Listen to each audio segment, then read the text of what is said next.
Commander Vrake stood on the bridge of the warship Bloodmark and felt nothing but disgust. His massive, scaled hand gripped the edge of the command console as he stared at the report on the screen. The words made his blood burn with anger. "Escort duty," he growled, his voice like grinding stones. "They want us to escort a human medical ship." His tactical officer Gorath turned from his station. The left side of Gorath's face was covered in 3 deep scars that ran from his eye to his jaw. Those scars told a story of survival against a Krell ambush 5 years ago. Every Kryvath on the bridge could read those scars and knew that Gorath was a warrior of worth. "The Galactic Council has ordered it," Gorath said. "The humans are new to the Council. This is supposed to build cooperation." Vrake's own body was a map of battles. His arms bore the marks of blade fights. His chest showed where plasma fire had burned him. His back carried the scars of the time he had held a blast door closed while his crew escaped a dying ship. Each mark was a story. Each scar was proof of his strength and survival. In Kryvath culture, a warrior without scars was not a warrior at all. "Humans," Vrake spat the word. "Soft creatures, weak. They have been in space for barely 100 years, and now we must protect a ship full of healers." Threk, the ship's champion warrior, laughed from his position near the weapons console. Threk was the most scarred Kryvath on the ship. His entire back was covered in marks from the time he had fought 12 pirates alone. His arms showed burns from 3 different battles. Even his hands were scarred from 1,000 fights. "I have seen images of humans," Threk said. "They are tiny. Their skin is smooth like hatchlings. No scales, no claws, no scars. How did such weak things even reach the stars?" The bridge crew laughed. It was a common joke among the Kryvath. Humans seemed so fragile, so unmarked, so pathetic. The Kryvath had ruled their sector of space for 3,000 years. They had conquered every enemy they had met. Their bodies showed the proof of their victories. "What kind of ship are they sending?" Gorath asked. Vrake pulled up the details. "A medical vessel called the Hippocrates. It is filled with doctors, nurses, and medical equipment. They are traveling to the border stations to offer their services." This made the crew laugh even harder. Among the Kryvath, doctors were the lowest rank in society. They existed only to tend to hatchlings who had not yet earned their first scars. Once a Kryvath reached adulthood, they never visited a doctor again. Wounds were marks of honor. Healing them completely would erase the proof of survival. "So we must protect a ship of the lowest caste," Threk said, shaking his head. "This is an insult to the Bloodmark and her crew." Vrake agreed, but orders were orders. The Galactic Council had made it clear. The Kryvath Dominion had voted to accept humanity into the greater community. Part of that acceptance meant cooperation, even if it felt like babysitting. "Ready the ship," Vrake commanded. "We leave in 2 hours, and I want every warrior on high alert. If pirates or raiders see that we are protecting such a weak vessel, they may attack." The crew moved to their stations. Vrake watched them work and felt pride. His crew was strong. They had all earned their scars in honest combat. The Bloodmark had never lost a battle in her 40 years of service. 2 hours later, the human ship appeared in the designated meeting coordinates. Vrake studied it on the main screen. The Hippocrates was smaller than the Bloodmark, but it was sleek and white, with red markings on the sides. It looked clean, too clean, like something that had never seen battle. "Open a channel," Vrake ordered. The screen changed to show the interior of the human ship's bridge. A human male sat in the captain's chair. He was small by Kryvath standards, maybe reaching up to Vrake's chest if they stood next to each other. He wore a white uniform with blue markings. His face was smooth and unmarked, not a single scar. Vrake felt his disgust grow stronger. This human's face was as smooth as a hatchling's. There were no marks of battle, no signs of survival, nothing to show strength or worth. "Greetings, Commander Vrake," the human said in perfect Krivath language. "I am Dr. Taiyang Kang, Captain and Chief Surgeon of the Hippocrates. Thank you for escorting us through this sector." "Doctor," Vrake said, making the word sound like an insult. "You are both captain and healer?" "Yes," Taiyang said, seeming not to notice the tone. "Most of our crew serves dual roles. We have 15 doctors, 20 nurses, and 10 support staff. All of us can run the ship and provide medical care." Gorath leaned toward Vrake and whispered, "A ship run by healers. I have heard everything now." Vrake nodded to Taiyang. "We will lead. You will follow. Do not fall behind. Do not deviate from the course. If we are attacked, move to the coordinates we send you and stay out of the fighting." "Understood," Taiyang said, "though I should mention, we do have defensive shields and can protect ourselves if needed." Threk laughed out loud at that. The idea of humans fighting was absurd. They had no scars. How could they possibly know combat? "Just stay behind us," Vrake said and cut the channel. The journey began. The blood mark led the way through the sector with the Hippocrates following at a safe distance. Vrake watched the human ship on his screens and wondered what the Galactic Council was thinking. How could these soft, unmarked creatures be worth protecting? On the second day of the journey, Vrake received an unexpected message. Dr. Taiyang Kang was requesting a diplomatic dinner aboard the Hippocrates. It was tradition when two ships traveled together for an extended period. The captains would meet and share a meal. Vrake wanted to refuse. The idea of eating with healers, with these unmarked humans, felt wrong. But refusing would be an insult to tradition. The Galactic Council would hear about it. "I will go," Vrake announced. "Gorath, Threk, you will come with me. We will show these humans what real warriors look like." The three Krivath prepared for the dinner. They wore their formal armor, which left their arms and parts of their chests exposed. This was intentional. It allowed everyone to see their scars. Vrake wanted the humans to understand the difference between true warriors and soft healers. As they prepared to board the shuttle to the Hippocrates, Threk grinned. "Maybe the humans will faint when they see us. They have probably never met real warriors before." "Let them look," Vrake said.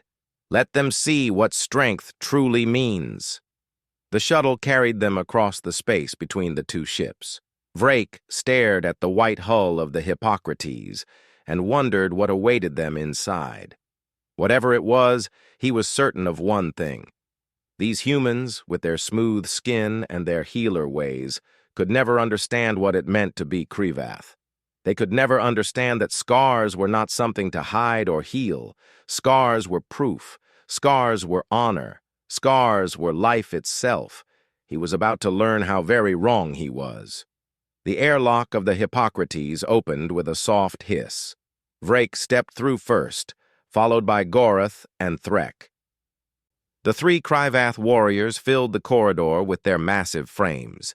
Each stood over 7 feet tall, their scales gleaming under the ship's lights, their scars visible and proud. A human woman waited for them. She was small, barely reaching Vrake's shoulder. She wore a white uniform with a name tag that read, Dr. Hana Song. Her face was smooth and unmarked. She smiled at them. "Welcome aboard," she said in Krivath language. "Dr. Kang is waiting in the dining hall. Please follow me." As they walked through the corridors of the Hippocrates, Vrake observed everything. The ship was clean and bright. There were no weapon marks on the walls, no signs of damage or repair. Medical equipment lined the hallways, all of it organized and pristine. It looked like a ship that had never seen real danger.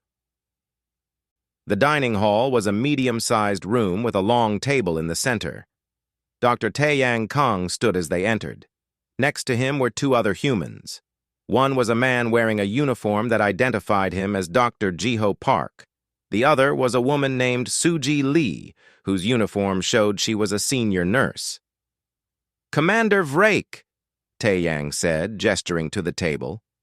Please, sit. We have prepared food that should be compatible with Krivath biology. Our medical database has information about your nutritional needs. The three Krivath sat down. The chairs were too small, but they managed. Vrake studied the humans across from him. All of them had smooth faces, not a single scar. Their arms, visible below their short sleeves, were equally unmarked. It was disturbing to see adults with such pristine skin. Food was brought out. It was actual meat, cooked in a style that seemed designed to match Krivath preferences.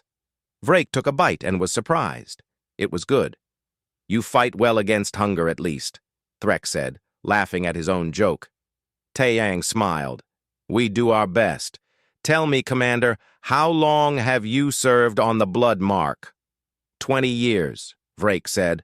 I earned my command through combat. Every scar on my body is a story of survival. He said this with pride, making sure his scarred arms were visible on the table. He wanted these smooth-skinned humans to understand the difference between them. Scars are very important in your culture, Dr. Hana said. It was not a question. Scars are everything, Gorath answered. They show strength. They show courage. They show that we have faced death and won. Jiho tilted his head, looking curious. But don't scars also show that you were wounded? That you were hit? The three Krivath bristled at this. Threk leaned forward, his many scars stretching across his massive arms. I have more scars than anyone on this ship. Each one is a battle I survived. Each one proves my worth. Do you mock this? Not at all, Jiho said calmly. I am trying to understand. In my culture, we see scars differently. Your culture has no scars, Vrake said, gesturing at their smooth skin. Have you never faced danger? Have you never fought? Tae-Yang set down his eating utensil. We have faced danger, many times. But we have developed medicine that can heal injuries without leaving scars. Why would we allow wounds to mark us permanently if we can prevent it? This concept was so alien to Vrake that he struggled to process it. But then, how do others know what you have survived? How do they measure your worth? Survival itself is the proof, Hana said. The scar is just the leftover mark. If we can keep the survival but remove the mark, we do. That is... Gorath searched for words. That is erasing your history. Your scars tell your story. Our memories tell our stories, Suji said quietly. Our experiences, the things we have learned, those do not fade even if the scars do. Threk shook his head in disgust. You heal your wounds completely? Even in battle? Especially in battle, Tae-Yang said. If a soldier is wounded, we repair the damage as perfectly as possible so they can return to full strength. A healed soldier is better than a scarred one. This is weakness, Threk declared. You hide your battles. You pretend they never happened. We do not hide anything, Jiho replied, his voice still calm. We simply believe that the lesson and the strength gained from surviving is what matters. The physical mark is unnecessary. Vrake wanted to argue, but something caught his attention. As Tae-Yang reached for his cup, his sleeve pulled back slightly. Vrake saw the doctor's hand clearly for the first time. The hand was not smooth. Tae-Yang's hand bore marks. Not scars from battle, but something else. Tiny white lines crisscrossed his fingers and palm. There were small dots like old puncture marks. The skin was slightly thickened in places, showing old calluses. When Tae-Yang moved his hand, Vrake could see the traces of countless small injuries. Vrake looked at the other humans. Now that he was paying attention, he noticed their hands too. Hana's hands had similar marks. Jiho's fingers showed small white lines and old burns. Even Suji's hands, though she tried to keep them in her lap, bore the signs of repeated small injuries. Your hands, Vrake said suddenly. They are marked. The humans looked at each other. Tae-Yang raised his hands, turning them over so the Krivath could see clearly. Ah, yes, these are surgical scars, and scalpel nicks, and needle marks, and burns from cauterizing tools. I do not understand, Gorath said. Hana held up her own hands. We are surgeons. We work with our hands inside living bodies, sometimes for 12 hours at a time, sometimes for days without rest when there are many wounded. Our hands get cut, burned, punctured. These marks are from years of work. But you said you can heal without scars, Threk pointed out. We can, Jiho said, but some marks cannot be avoided. When you make thousands of precise cuts, when you hold hot instruments, when you work so long that your hands shake from exhaustion, some marking happens. We could have them removed, but... He shrugged. They remind us of the work we have done. Vrake stared at those hands. He was starting to see them differently. Each tiny mark was not a sign of weakness. Each mark was a moment where these humans had been elbow deep in someone's body, fighting to save a life. The burns were from tools used to stop bleeding. The cuts were from instruments slipping during urgent surgery. How many surgeries have you performed? Vrake asked Taeyang. In my career? Taeyang thought for a moment. Perhaps 3,000. Maybe more. I stopped counting after the first 1,000. 3,000 battles, Gorath said softly. If you want to see it that way, yes, Taeyang said. 3,000 times when someone was dying and I fought to keep them alive. And you won these battles? Vrake asked. Most of them, Taeyang said, and for the first time his voice carried weight. Not all. I have lost patience. Those failures stay with me more than any scar could. The room was quiet for a moment. Vrake looked at his own scarred arms, then at Taeyang's marked hands. They were so different, yet suddenly they seemed not so different after all. On your world, Vrake said slowly, how do you measure a healer's worth? By the lives they save, Hana answered simply. By their skill, by their knowledge. By how steady their hands remain when someone is dying in front of them. Threk leaned back in his chair. He looked less certain now. But you do not show these marks. You wear long sleeves. You hide your hands. We do not hide them, Suji said. We simply do not display them as proof of worth. Our worth is in the work itself, not in the marks left behind. Vrake realized something was shifting in his understanding. These humans did not lack scars because they were weak. They lacked scars because they were skilled enough to prevent them. But their hands told a different story. Their hands showed the cost of that skill. Tell me, Vrake said, if a Kryvoth warrior was dying in front of you and you could save them but it would mean no scar remained, what would you do? Taeyang met his eyes. I would save them. And then I would let them decide if they wanted the scar to remain. That is their choice, not mine. My job is to preserve life and function. How they remember their survival is up to them. It was a fair answer. Vrake nodded slowly. The dinner continued, but the mood had changed. The Kryvoth were no longer mocking. The humans were no longer just soft healers. They were something else. Something Vrake did not yet have words for. As the meal ended and the Kryvoth prepared to leave, Vrake paused at the door. He looked back at Taeyang. Your hands fought 3,000 battles, Vrake said. That is worthy of respect. Taeyang smiled. And your scars tell the story of your courage. That is also worthy of respect. Perhaps our cultures are not so different. We simply fight different enemies. Vrake left the Hippocrates with more questions than answers.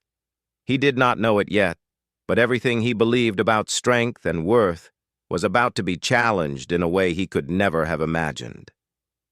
The attack came without warning. Vrake was on the bridge of the Bloodmark, reviewing supply reports when the alarm screamed to life. Red lights flooded the command center. Gorath's voice cut through the noise. Multiple ships dropping out of hyperspace. 15 vessels, mixed species, pirate markings. Vrake was at his command console in 2 steps. The main screen showed the enemy ships spreading out in an attack formation. They were smaller than the Bloodmark, but 15 against 1 was dangerous odds. "Battle stations!" Vrake roared. "Shields up! Ready all weapons!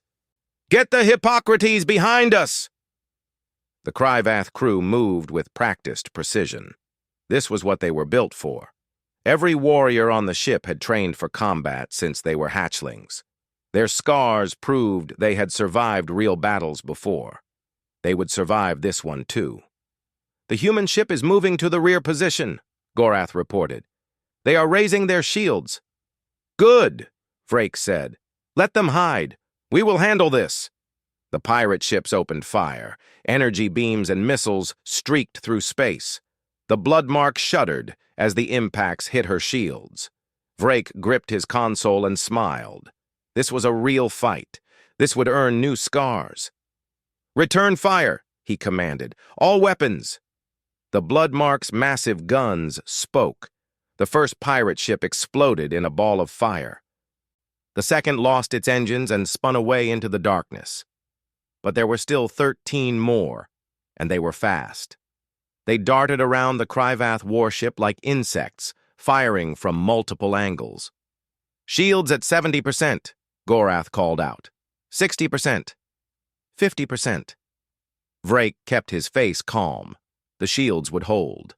They always did. The Bloodmark destroyed 3 more pirate ships. The enemy was breaking apart under their superior firepower.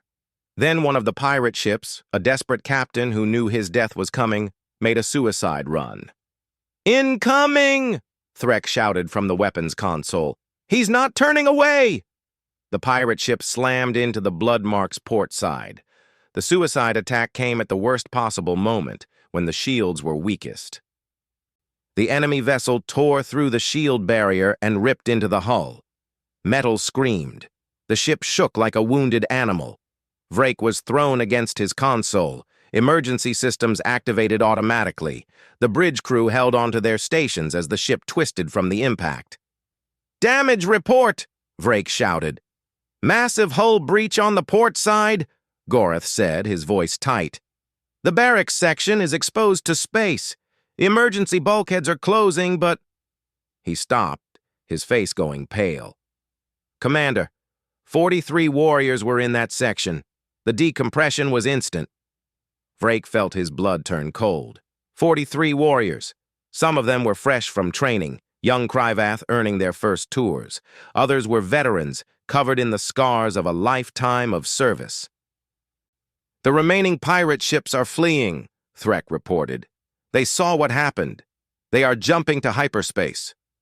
"Let them go," Vrake said. His mind was not on the enemy anymore.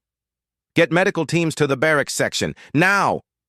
He ran from the bridge, moving through corridors that smelled of smoke and burned metal.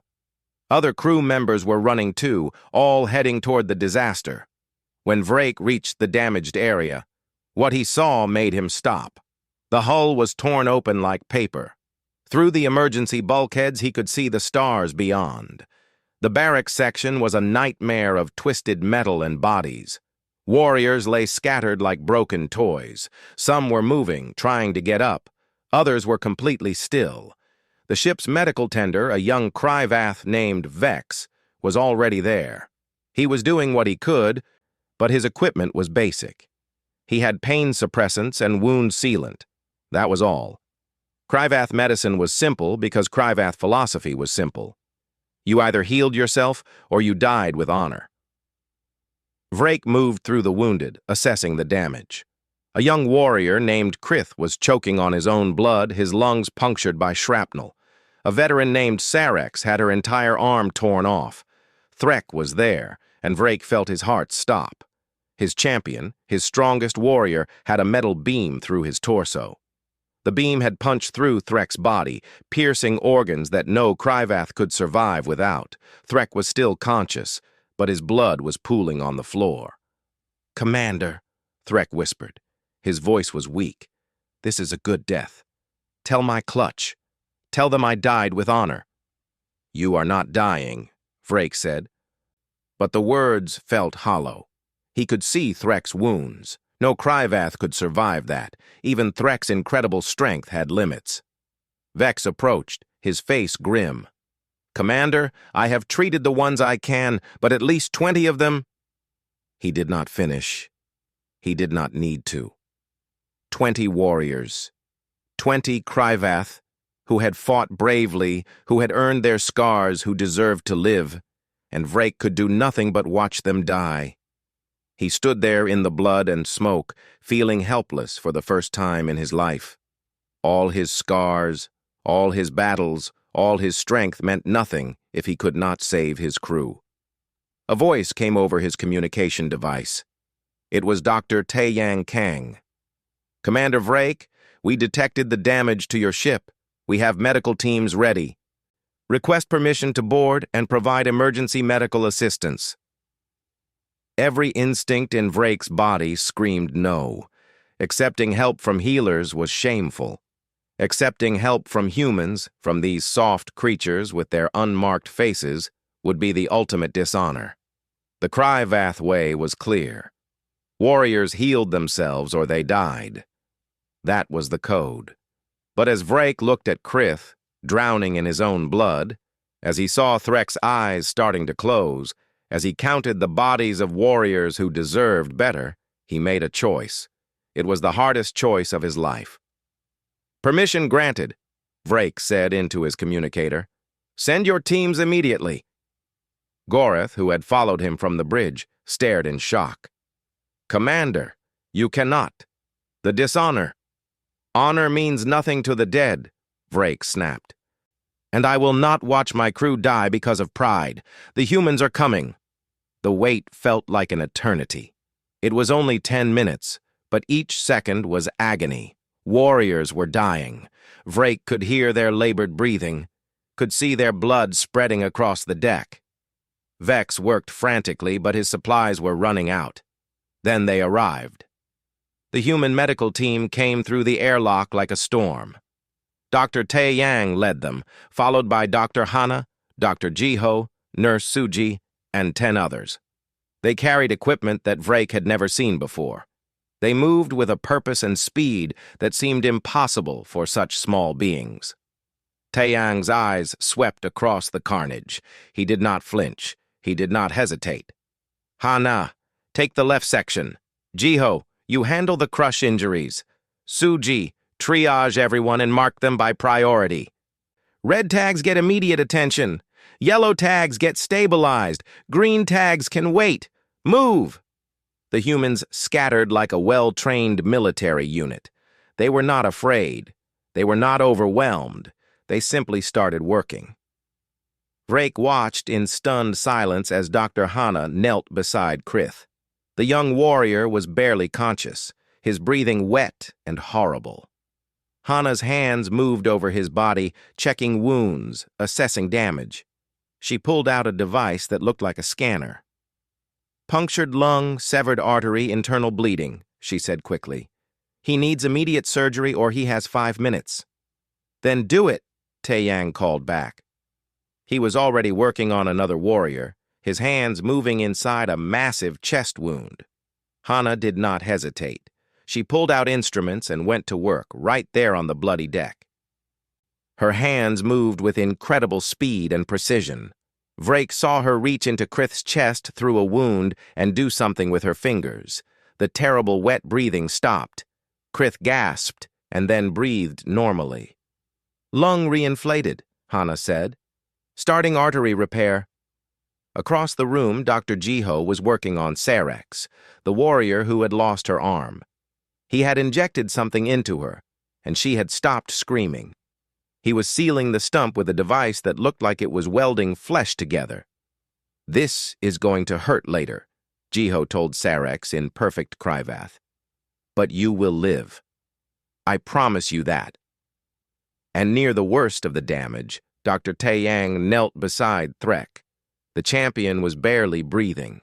The metal beam was still through his body. Taeyang studied it carefully, his face focused. "Suji, I need the portable surgical suite here, now.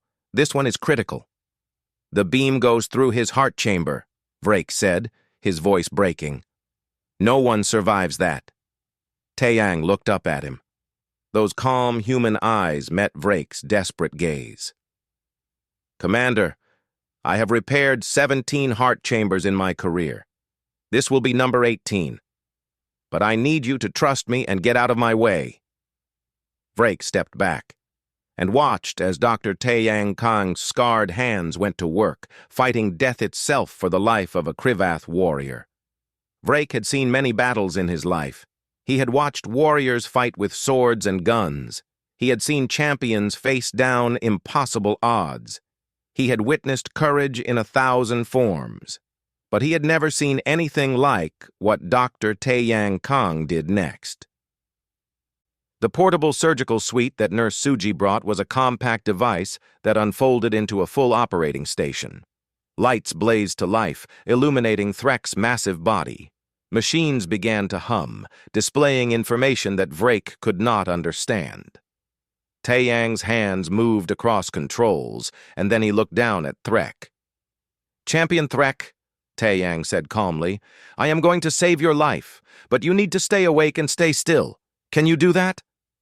Threk's eyes were glazed with pain, but he nodded weakly. "Do what? You must—" "Healer." Taeyang's hands moved to the metal beam. "Suji, clamp here and here. Hana, I need you as soon as you finish with your patient. This is a 2-person repair." 3 minutes, Hana called back without looking up from Krith. Vrake watched as Taeyang prepared. The doctor's hands were steady. Not shaking, not hesitating, just steady and sure, like they had done this 1,000 times before. Those scarred hands that bore the marks of so many surgeries. Suji attached clamps to Threk's body around the wound. Machines began to beep in rhythm. Taeyang pulled out a device that looked like a blade made of light. "This is going to hurt," Taeyang told Threk. "But if I give you enough pain medication to stop the hurt, your hearts will stop. So you need to be brave." "I am Krivath," Threk growled through gritted teeth. "I do not fear pain." Taeyang began to cut. The beam had to be removed, but it could not just be pulled out. That would tear everything. So Taeyang cut around it, working with impossible precision. Blood welled up, but machines next to him sucked it away. Suji's hands moved with him, holding tools, adjusting clamps, anticipating his needs. Hana arrived 2 minutes later, her hands stained with Krith's blood. She did not wash them, just pulled on new gloves and moved to the opposite side of Threk's body. "Talk to me," she said to Taeyang. "The beam pierced the heart chamber, both lungs, and possibly the main blood vessel. I am removing the beam now.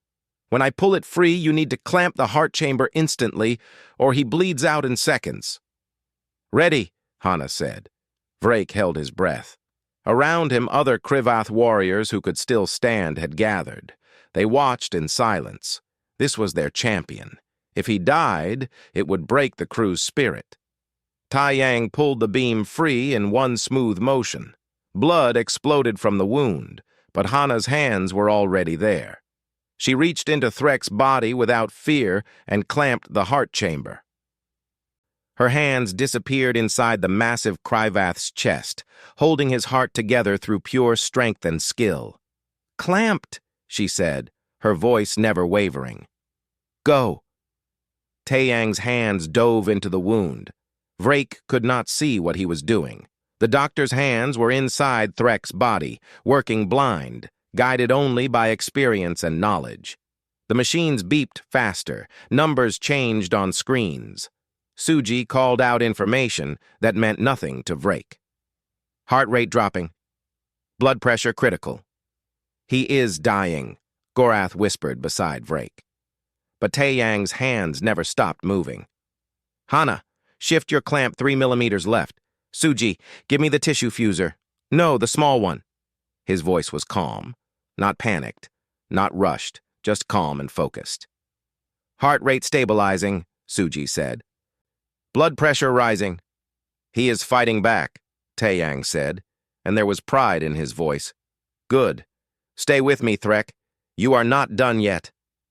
Minutes passed. Vrake lost track of time. He could not look away. Taeyang and Hana worked in perfect coordination. When one needed a tool, the other had it ready. When one needed to shift position, the other adjusted instantly.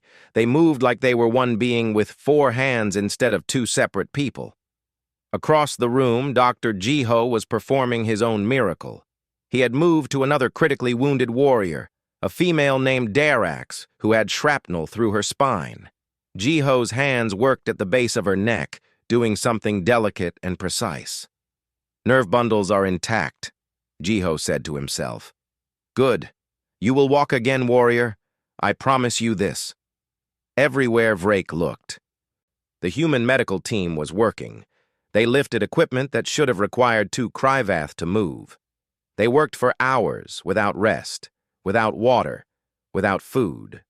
Their small bodies somehow contained strength that defied logic. And their hands. Vrake could not stop watching their hands. Those hands that looked so soft and weak were now covered in Kryvath blood. They reached into bodies without hesitation. They held organs in place while repairs were made. They sewed flesh back together with stitches so small that Vrake could barely see them. Every movement was precise, controlled, certain. These were not the hands of healers who tended to hatchlings. These were the hands of warriors who fought a different kind of battle. After what felt like hours, Taeyang stepped back from Threk. "The heart chamber is repaired. Lungs are sealed. Blood vessel is intact. Hana, you can release the clamp." Hana slowly removed her hands from inside Threk's body. Her arms were red with blood up to her elbows. She looked exhausted but focused. "Clamp released. Heart function is strong. He is stable." Taeyang closed the wound with quick, efficient movements.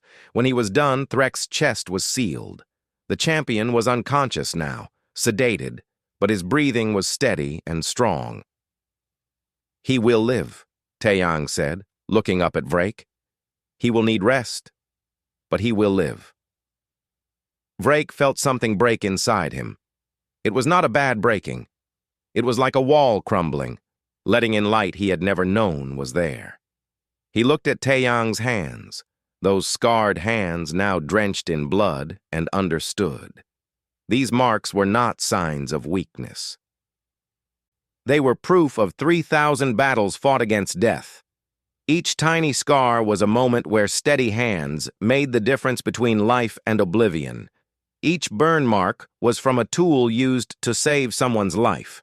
Each callus was from hours of work that never ended. Around the room, the other human doctors were finishing their work. Krith was breathing normally, the terrible wound in his chest now sealed. Sarex was sedated but stable, her stump closed and protected. Darax was already moving her legs, testing the nerves that Jiho had repaired. 43 warriors had been wounded. Vrake had expected at least 20 to die.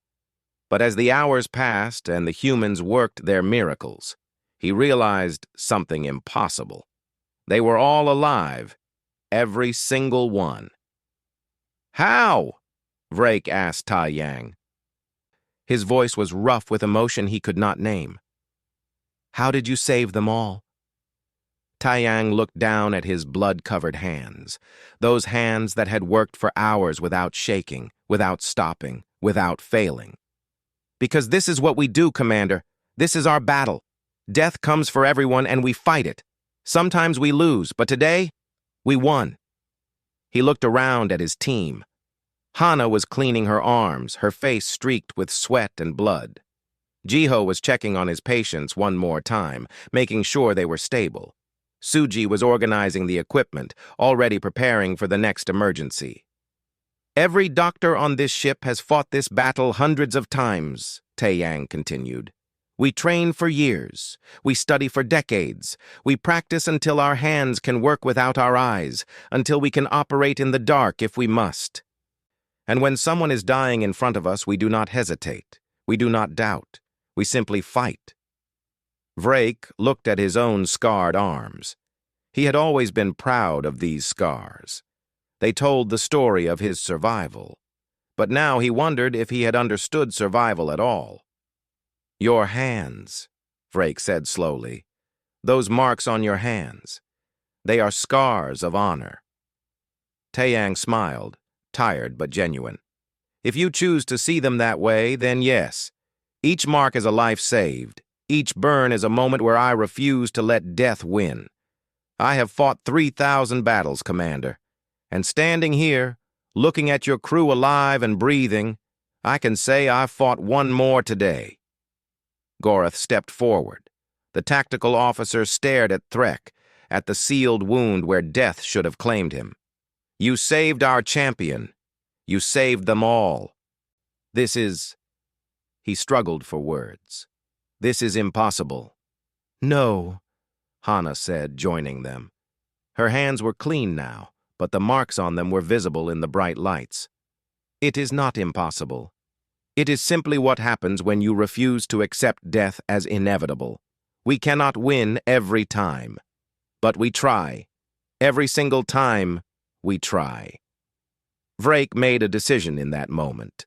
It was a decision that would change everything for the Kryvath, for humanity, for the entire sector of space.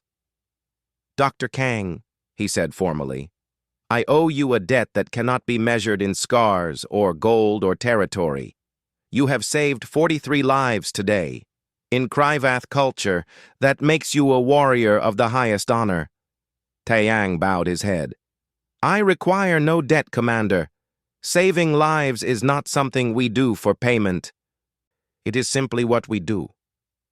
"Nevertheless," Vrake said, "you will have it.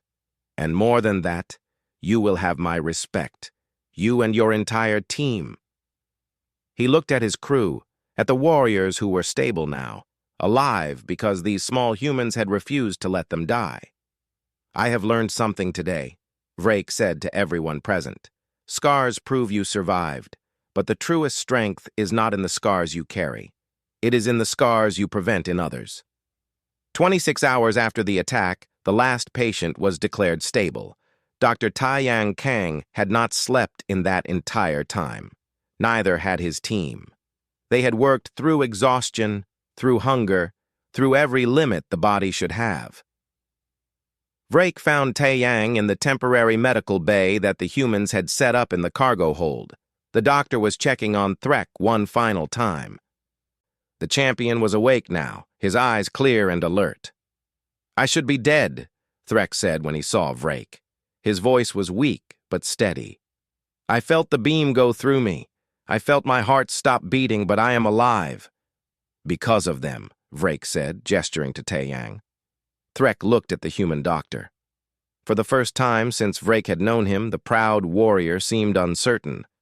"I do not understand. Where is my scar? I survived a mortal wound. I should bear the mark." Taeyang pulled up a display showing Threk's internal scans. "The wound was repaired at the cellular level. Your tissue has been fused back together so perfectly that it will heal without significant scarring. In a few weeks, you will be back to full strength." "But the scar," Threk insisted. "How will others know what I survived?" "You will know," Taeyang said simply. "Your body will know. Every cell that was repaired will remember that it was damaged and healed. That memory is there, even if the visible mark is not." Threk was silent for a long moment. Then he said something that shocked Vrake. Can you make the scar remain? Just on the outside? I do not need the damage inside, but I want the mark. I earned it." Taeyang nodded slowly. "Yes. We can adjust the healing to allow for external scarring while keeping the internal repairs perfect. If that is what you wish, we can do that for you and any other warriors who want the same." "It is what I wish," Threk said firmly. Vrake understood. The scar was part of Kryvath identity. To have that taken away, even for good reasons, felt wrong. But to have the choice to keep it while being healed inside? That was something new, something that honored both human medicine and Kryvath culture. "Do it," Vrake told Taeyang, "for all my warriors who want it. Let them keep their scars if they choose. but heal them underneath. Dr. Hana entered the bay, carrying a medical pad. She looked exhausted but professional. "Commander, we need to discuss long-term care for your crew. Many of them will need follow-up treatments. We can provide instructions for your medical staff, or we can assign some of our team to stay with you until everyone is fully recovered." "Your staff," Vrake said, "our tender Vex, is willing to learn. But he has never been trained for injuries this severe. We do not have the knowledge you possess." "Then we will teach him," Jiho said, appearing from behind a medical screen. "We have already begun. Vex is a quick learner. In a few weeks, he will understand basic trauma care." Vrake felt something warm in his chest. These humans were not just healing his warriors. They were sharing their knowledge. They were making the Kryvath stronger. Over the next 3 days, the two ships traveled together while the human medical team continued to monitor the recovering Kryvath. Vrake spent much of that time watching them work. He saw things that changed his understanding of strength forever. He saw Dr. Hana work for 16 hours straight, then refuse rest because a warrior was showing signs of infection. She stayed awake for another 6 hours until the infection was controlled. He saw Nurse Suji lift a medical device that weighed more than she did, carrying it across the cargo bay because a patient needed it immediately. Her small body somehow found the strength. He saw Dr. Jiho perform a delicate surgery on a warrior's eye, his hands so steady that they did not tremble even once during the 4-hour procedure. The warrior would see again perfectly because of those steady hands. And he saw Dr. Taeyang move between patients, never resting, always checking, always caring. The doctor's face remained calm, but Vrake noticed the exhaustion in his eyes. Yet Taeyang never stopped, never gave up, never let his focus slip. On the 4th day, Vrake called a formal assembly. Every conscious warrior on the ship attended, along with the entire human medical team. The cargo bay was packed with Kryvath, all of them standing as best they could. Some were still bandaged. Others leaned on support frames. But they were all alive.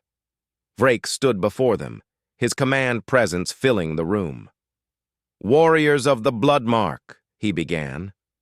"4 days ago we were attacked. 43 of our brothers and sisters were wounded. 20 of them should have died." The room was silent. "By our traditions, by our code, they should have either healed themselves or died with honor. That is the Kryvath way. That is what we have always believed." He paused, looking at each wounded warrior. "But I stand here today and tell you that I was wrong, that we were all wrong." Murmurs spread through the crowd. "These humans," Vrake gestured to the medical team, "showed me what real strength looks like. It is not just surviving wounds. It is preventing others from dying. It is fighting death itself and refusing to accept defeat. It is working for 26 hours without rest because lives depend on you." He walked to where Taeyang stood with his team. "Dr. Taeyang Kang has performed 3,000 surgeries in his career, 3,000 battles against death. His hands bear the marks of that warfare. Every doctor on his team carries similar marks. They are warriors, just as we are. They simply fight a different enemy." Vrake raised his voice so every warrior could hear. "From this day forward, any Kryvath who saves another's life will be honored, the same as any warrior who survives combat. Healers are not the lowest caste. They are the highest, because they give others the chance to earn more scars, to fight more battles, to live longer lives." The cargo bay erupted in a traditional Kryvath war cry. It was a sound of approval, of honor. The wounded warriors struck their fists against their chests, even though it hurt. The sound echoed through the ship. Taeyang looked uncomfortable with the attention. "Commander, we do not need—" "You need nothing," Vrake interrupted. "But you will receive everything. When we return to Kryvath space, I will recommend to the Dominion Council that humanity be granted full military alliance status. And I will recommend that human medical teams be assigned to every Kryvath warship. Hana's eyes widened. That is a significant commitment. It is necessary, Vrake said. We Kryvath know how to fight, but you humans know how to win, because winning is not just about defeating enemies. It is about making sure your warriors survive to fight again. Gorath stepped forward. Commander, I wish to say something. Vrake nodded. The tactical officer faced the human team. I mocked you when we first met. I thought your unmarked faces meant weakness. I thought healers were beneath warriors. I was a fool. He held up his own scarred hands, then looked at Tai Yang's marked hands. Your scars are on your hands because that is where you fight your battles. Mine are on my body because that is where I fight mine. But we are both warriors. I see that now. Threk rose from where he sat, still weak, but determined. The doctor offered me a choice. He can heal me completely, with no visible scar. Or he can leave the scar on the outside while healing the damage inside. I chose to keep my scar. He looked around at the other wounded warriors, but some of you may choose differently, some of you may want complete healing, and that is acceptable. Because survival is what matters, how you remember that survival is your choice. Several warriors nodded. Vrake could see some were thinking about it. The idea of perfect healing, of returning to full strength without the pain of scarred tissue, was tempting. But the cultural weight of scars was strong. Whatever you choose, Vrake said, you will be honored. Scars are proof of survival. But perfect healing is proof that we are smart enough to use every advantage we have. Both are worthy. The assembly ended with another war cry. The Kryvath warriors saluted the human medical team with their traditional gesture of respect, fists over hearts. The humans, exhausted but pleased, returned the gesture as best they could. Later, in the captain's quarters, Vrake met with Tai Yang one final time before the Hippocrates departed. The human doctor looked even more tired now that the crisis had passed. His scarred hands shook slightly from exhaustion.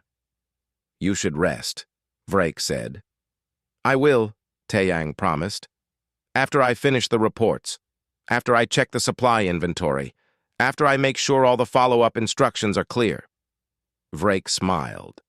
This human would work until he collapsed, just like a Kryvath warrior would fight until they could not stand. They were more alike than he had ever imagined. Doctor, Vrake said formally, in Kryvath culture, when a warrior saves another warrior's life, there is a ceremony. The saved warrior gives the savior an honor mark. It is a brand placed on the arm that shows the bond between them. I am aware of this tradition, Tai Yang said, but I saved 43 warriors. That would be 43 brands. Yes, Vrake said. He pulled out a heated marking tool, already prepared. But they have all agreed. They want you to bear their marks, to show that you are bound to them and they to you. Will you accept this honor? Tai Yang looked at the tool. The brands would hurt. They would scar. But he extended his arm without hesitation. I will accept. It took an hour. Each brand was small, just a symbol in the Kryvath language representing the warrior's name. But there were 43 of them. By the end, Tai Yang's forearm was covered in the small marks, still red and fresh. These will scar, Vrake said. Badly. You will carry them forever. Tai Yang looked at his arm, at the new marks joining the surgical scars and burns that already covered his hands.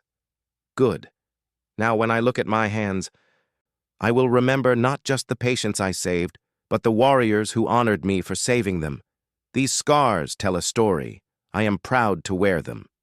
Vrake clasped Tai Yang's other arm in the Kryvath gesture of deep respect. You are a warrior, Dr. Kang. Never doubt that. You fight death every day. You win more often than you lose, and you do it with hands that bear the proof of every battle. And you are a leader who cares more about his crew than his pride, Taeyang replied. That is the mark of a true commander. You put their lives above your traditions. That took courage. They stood there for a moment, two warriors from different worlds, understanding each other perfectly. The Hippocrates departed the next day, but everything had changed. The report Vrake sent to the Dominion Council started a revolution in Krivath thinking. Within months, human medical teams were stationed on Krivath ships. Within a year, Krivath doctors were training with humans, learning new techniques while teaching their own knowledge of Krivath physiology. And in the military academies of the Krivath Dominion, a new teaching was added. Scars prove you survived, but the greatest strength is measured by what you do with that survival. The truest warriors are those who ensure others survive as well. Dr. Taeyang Kang continued his work, his hands bearing new marks alongside the old. The 43 brands on his forearm became famous throughout the sector. Other species began to understand that these small, soft humans were not weak at all. They were warriors who fought death itself, and they won. They endured. They healed. They persisted. The galaxy was learning what it meant to be human. Not through violence or conquest, but through steady hands that refused to let others die.